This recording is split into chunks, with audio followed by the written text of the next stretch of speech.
Pessoal, bom dia. É, Hoje nós vamos falar a respeito, pessoal, de termoquímica, que é o módulo 14 da apostila de vocês, tá?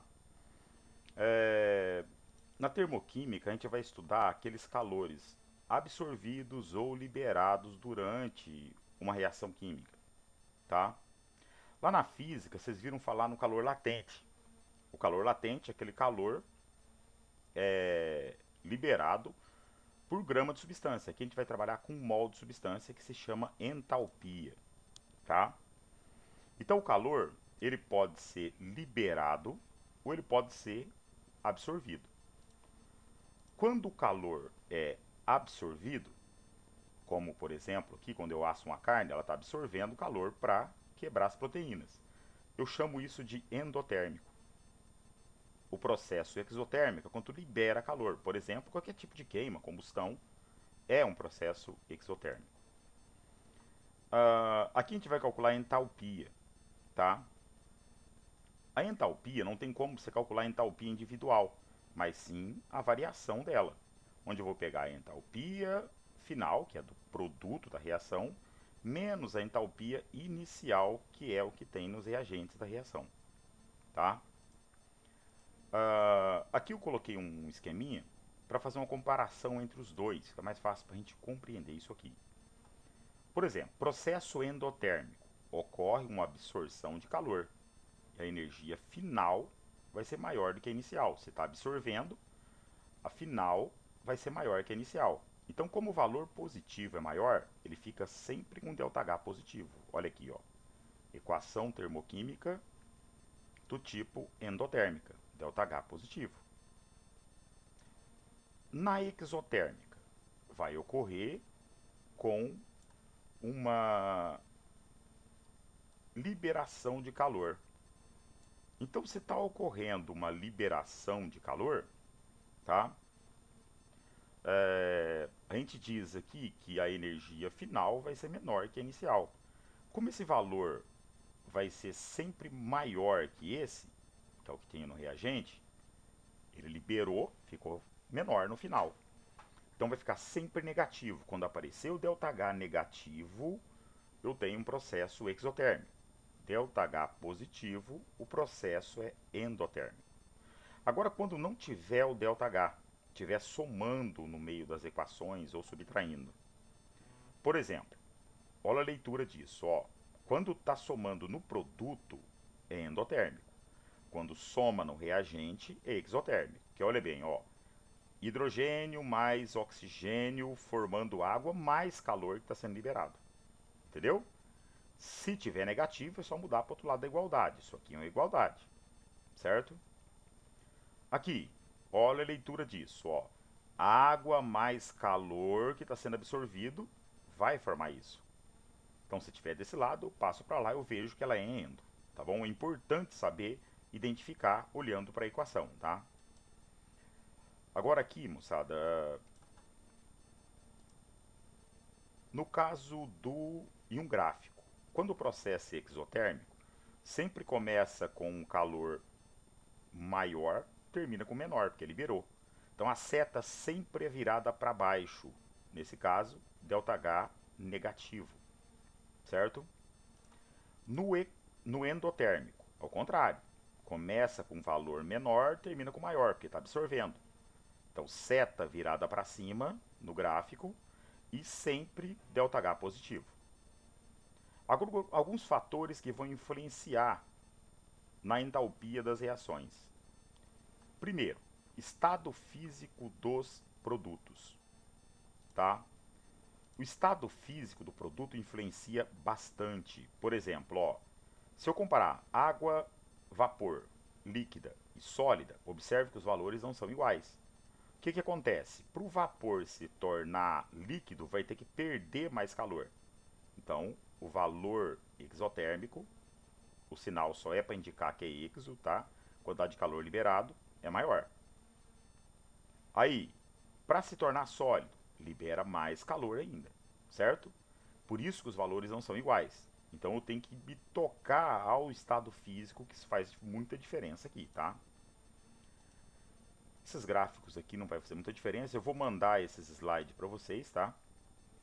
Outro fator que vai influenciar é o estado alotrópico. Por exemplo, observe que o diamante libera mais calor na queima do diamante do que no grafite. Não são iguais. Então o estado alotrópico muda esse valor. Algumas substâncias, pessoal, que eu digo que... Melhor, deixa eu mostrar uma equação termoquímica primeiro. O que é uma equação termoquímica? Aquela equação que eu mostro os estados físicos, tá? E o valor do ΔH. Isso é uma equação termoquímica, tá? A 25 graus e 1 atm, tá? Esse é o valor do ΔH nessas condições. Se aumentasse a temperatura ou mexer na pressão, isso aqui muda, tá? Isso aqui pode ser útil, ó. Uma caloria, 4,18 joules. 1 quilocalorias, 1000 calorias. 1 kJ, 1000 joule. É óbvio, então, que 1 quilocaloria vai ser 4,18 quilojoules, certo? Estado padrão é de como esse elemento é encontrado com mais abundância na natureza. Por exemplo, a 25 graus e 1 atm. O carbono ele é encontrado com mais abundância na forma de grafite, não diamante nem fullereno. O oxigênio ele é mais abundante na forma de oxigênio gasoso, de O2. O CO2 é encontrado sempre gasoso a essa temperatura e essa pressão. A água, líquida. Então isso é estado padrão, apesar dessas duas serem substâncias compostas. Agora, toda substância simples, que é aquela formada por um único tipo de elemento, no estado padrão, ela vai ter uma entalpia de formação igual a zero. Ela é usada para formar as outras, tá? Então, por exemplo, ó, estado padrão do carbono é o grafite, do oxigênio, o O2, gasoso.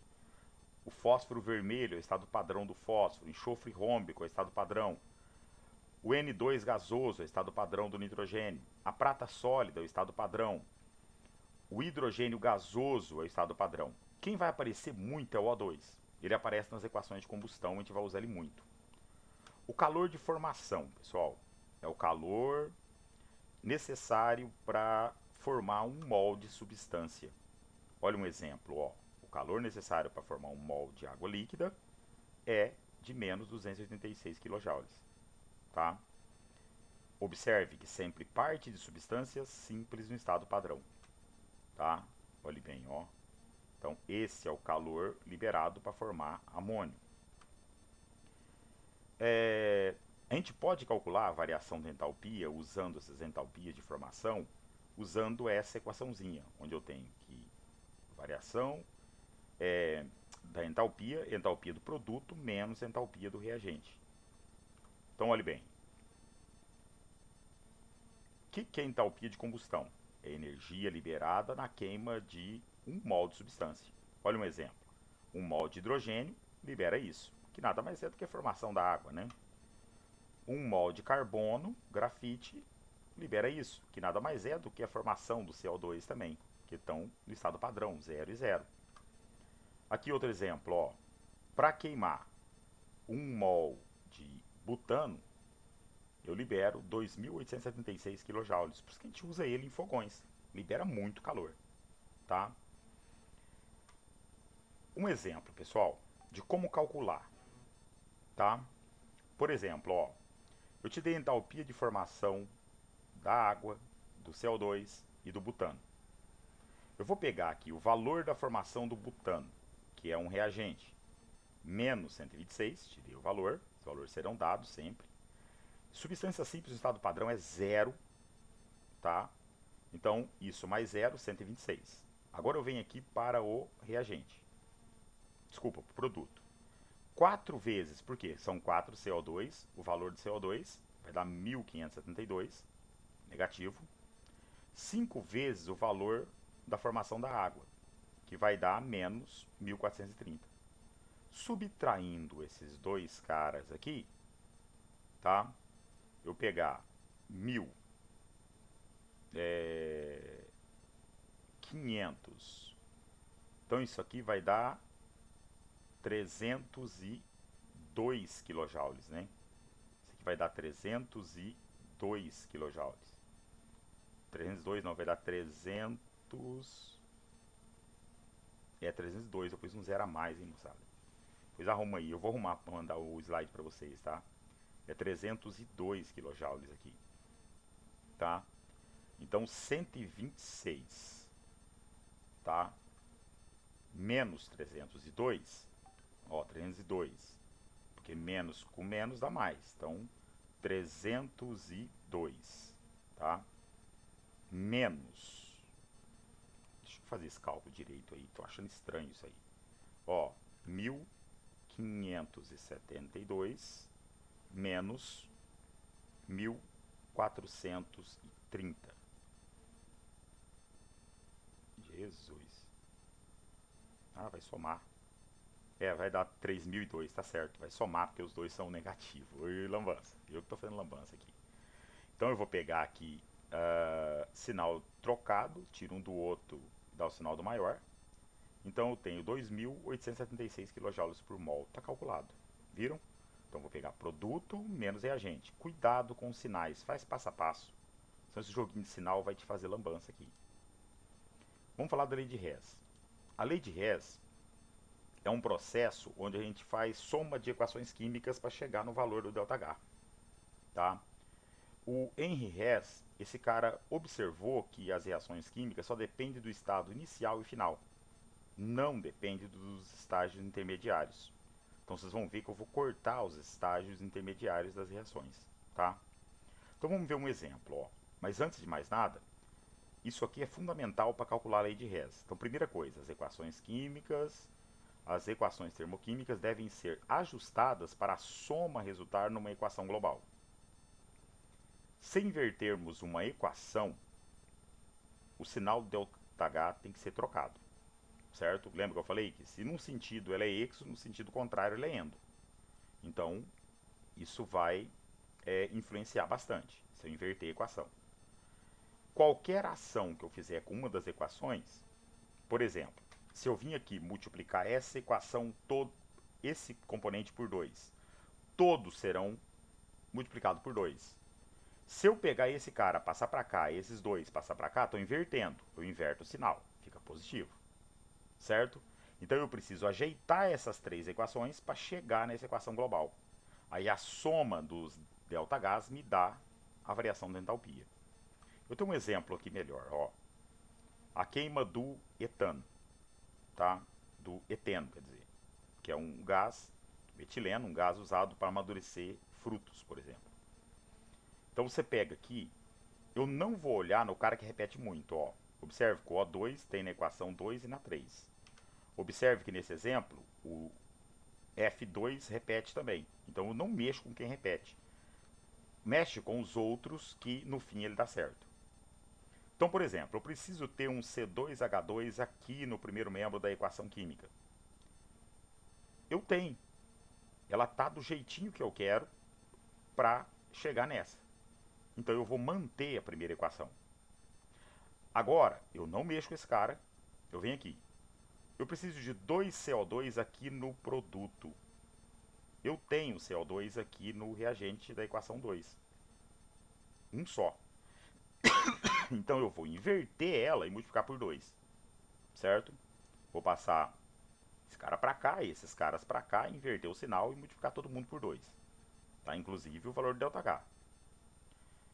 Eu preciso ter uma água aqui no produto. Essa tem, mas está do lado errado. Então eu vou inverter. Não esquece que inverte o sinal. Certo? Agora vamos lá. Ó, mantive. Tá aqui, copiei ela do jeito que estava. Inverti essa, ó. 2C e multipliquei por 2, ó, tá vendo? Multipliquei todo mundo por 2, inclusive o valor do ΔH, inverti, então inverte o sinal do ΔH. Essa aqui eu só inverti. Então só mudou o valor do ΔH, o valor numérico é o mesmo. O que eu faço agora? Eu vou cortar os intermediários. Ó, observe que o carbono grafite está aqui no reagente dessa, no produto dessa. Então eu corto. O H2 está no reagente dessa, produto dessa. Eu corto também. Esses aqui estão do mesmo lado, eu somo. Olha o que resultou, pessoal. C2H2 está batendo com a global. 2 com meio dá 2,5, então 5 sobre 2 de O2, bateu também. 2 CO2 e uma água. Somando os valores ΔH, eu tenho aqui o ΔH final da equação. Então, quando eu queimo 1 mol de etileno, eu libero essa quantidade de calor, certo?